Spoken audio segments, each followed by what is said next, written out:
The next hemostasis disorder that we want to talk about is no more correlated with secondary or primary hemostasis disorder. It's called disseminated intravascular coagulation, or DIC. This is a pathologic formation or activation of coagulation cascade. So this is pathologic, it's not normal, and it's in another word, widespread microthrombi. Now, DIC doesn't happen itself, but it happens due to another disease. So you don't get DIC itself, but you get DIC due to another disease. So it is caused by many other circumstances.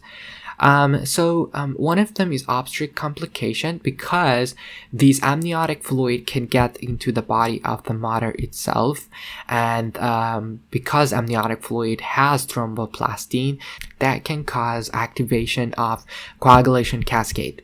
The other causes of DIC can be sepsis, and that's because microbes, toxin can activate coagulation, and also IL-1 and TNF, which are released from macrophages, they also can initiate the coagulation.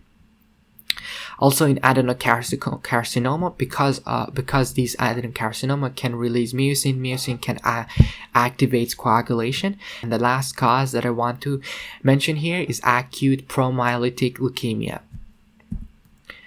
So here you can see some of the symptoms can occur in patients suffering from DIC. You can see here necrosis of this part of the fingers, and the other symptom is formation of this purpura or ecchymosis on the skin.